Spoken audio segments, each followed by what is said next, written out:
Bonjour à tous, je me nomme Léo Nombéze Arnaud, ingénieur des travaux informatiques, moniteur et coordonnateur de la plateforme de cours en ligne ASNET Online Study. Dans ce cours, nous verrons comment, à partir des sauts de section, annuler l'apparition des bordures sur toutes les pages sauf sur la première de couverture. Et par la même occasion, nous verrons comment conserver l'entête et le pied de page sur toutes les pages et l'enlever dans la première de couverture. Parce que je tiens à rappeler que lorsque vous introduisez l'entête dans un document, il apparaît sur toutes les pages. Donc, si j'essaie de supprimer cette entête, à ce niveau, vous allez vous rendre compte qu'il va disparaître sur les autres pages. Vous voyez, il a disparu ici. Donc maintenant, la question qui se pose est la suivante. Comment enlever l'entête et le pied de page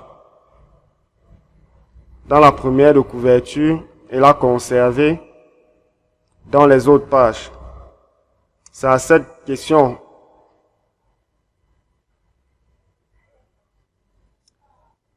que répond la notion de saut de section que nous allons voir tout de suite. Donc, lorsqu'on parle de saut de section, il s'agit en fait d'une méthode qui vous permet d'avoir, si je puis le dire, plusieurs documents dans un seul.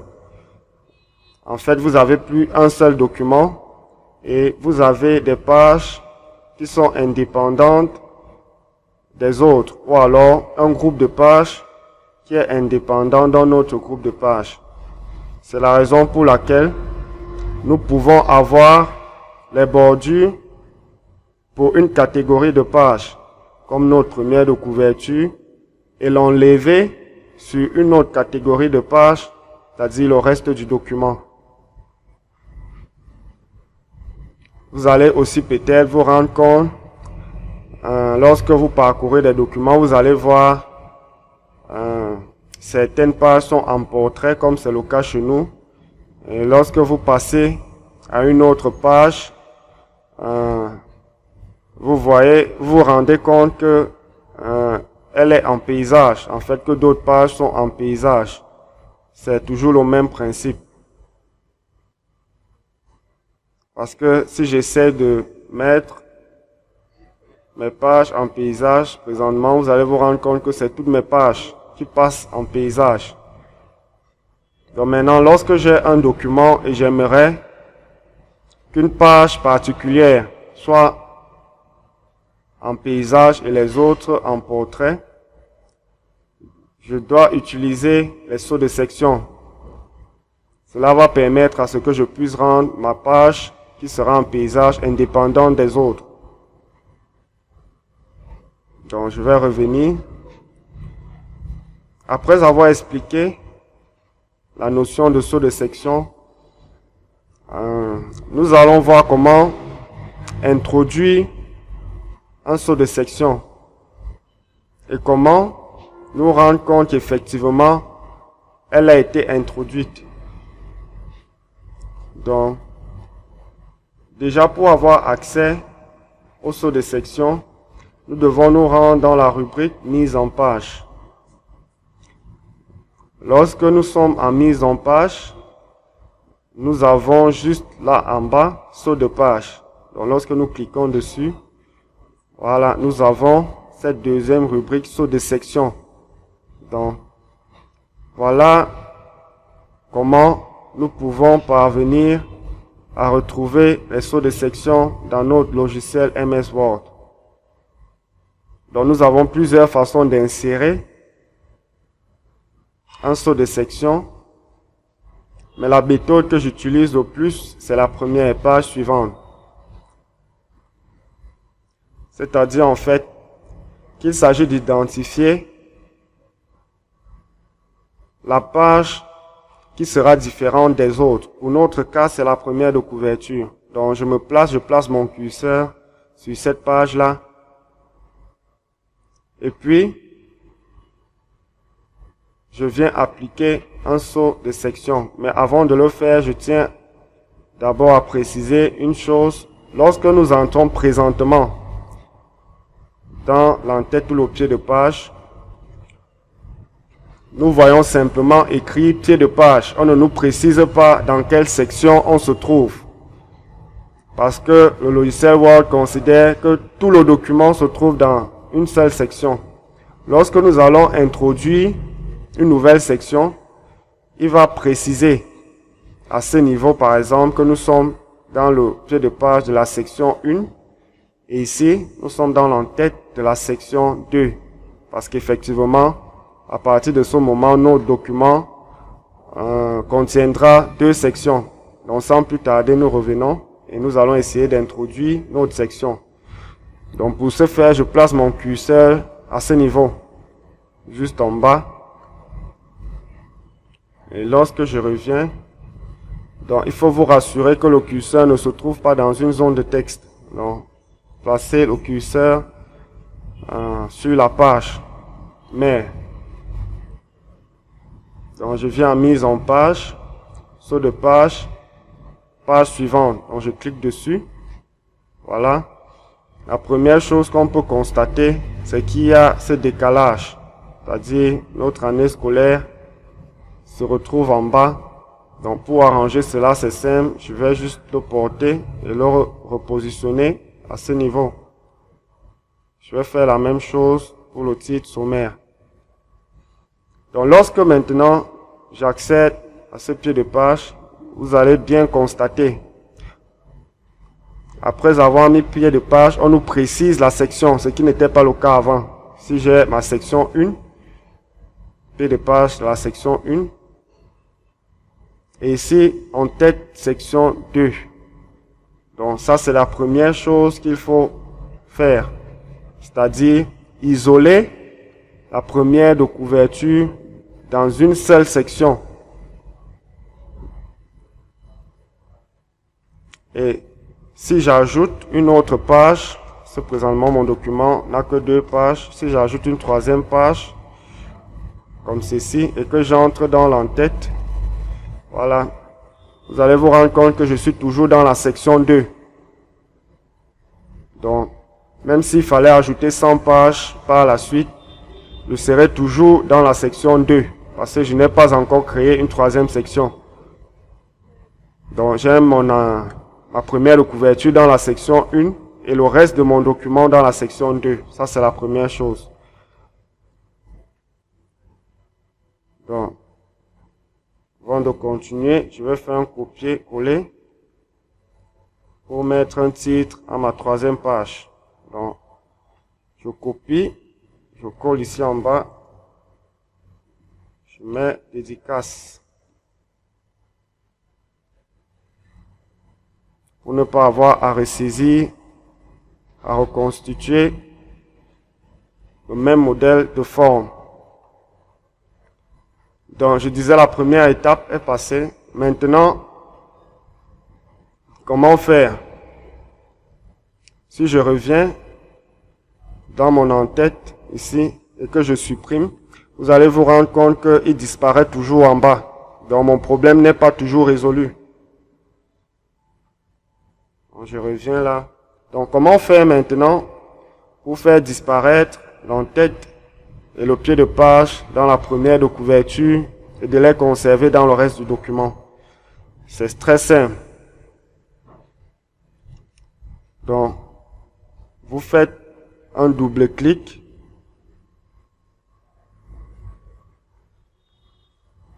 Vous revenez dans la première page de la 2e section, qui est ma page sommaire. Vous entrez dans l'en-tête en faisant un double clic. Et vous allez vous rendre compte, à ce niveau, quand on vous précise ici, que cette en-tête est liée au précédent.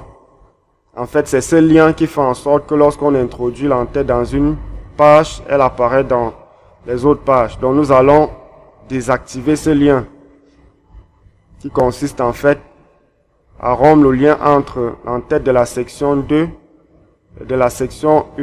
Et nous allons faire la même chose avec le pied de page. Donc ici, je clique simplement dans le vide, pied de page, et il apparaît lié au précédent. Je désactive en cliquant simplement dessus. Voilà. À partir de ce moment, je peux donc venir dans l'entête de ma section 1, donc dans l'entête de ma première de couverture. Je sélectionne tous les éléments. Bon, ici, j'utilise un raccourci clavier. Je maintiens CTRL, la touche CTRL, CTRL, et puis je clique sur la lettre A. Il sélectionne tous les éléments qui se trouvent dans mon pied de page. Et là, j'appuie la touche de suppression du clavier et tous mes éléments ont disparu au niveau du pied de page. Lorsque je descends dans la section 2, je me rends compte qu'ils n'ont pas disparu. Parce qu'effectivement, nous avons rompu le lien. Donc là, je vais faire la même chose avec l'entête. Si je vais supprimer l'entête, et je me rends compte que dans ma section 2, mon entête y est. Donc, nous avons accompli la première étape. Notre première couverture n'a plus d'entête et de pied de page. Nous allons maintenant passer au deuxième point qui consiste à enlever les bordures de page dans la section 2. C'est-à-dire que mes bordures vont s'afficher exclusivement dans ma première de couverture. Donc pour ce faire,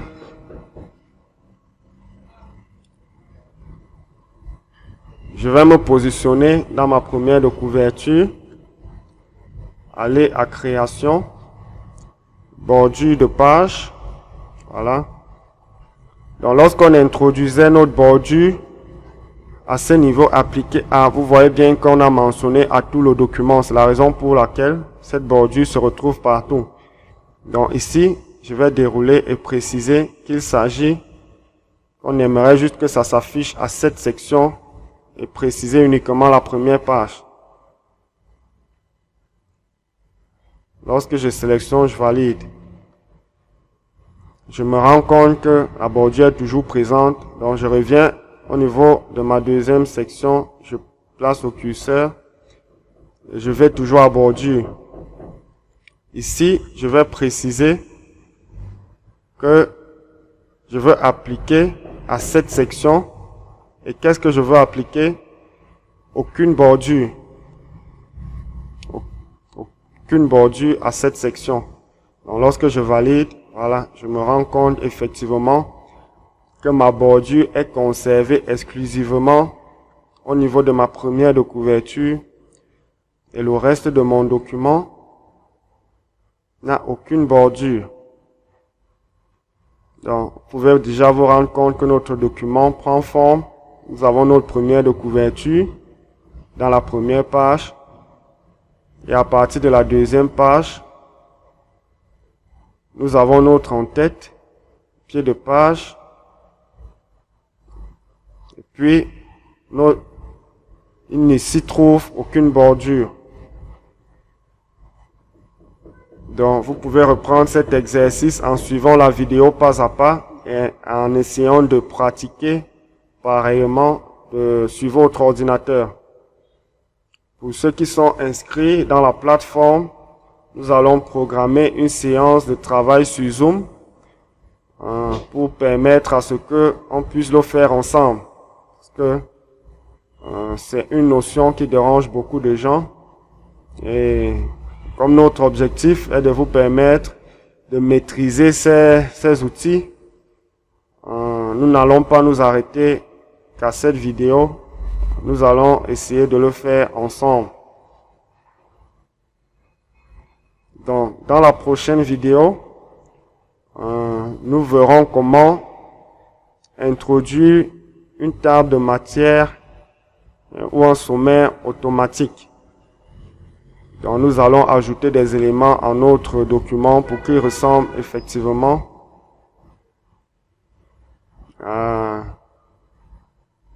avant de passer à la table de matière automatique, nous allons gérer les numéros de page. La pagination. Et si vous vous rendez compte effectivement ici, nous commençons à la page 2. Donc nous verrons comment commencer à la page 1.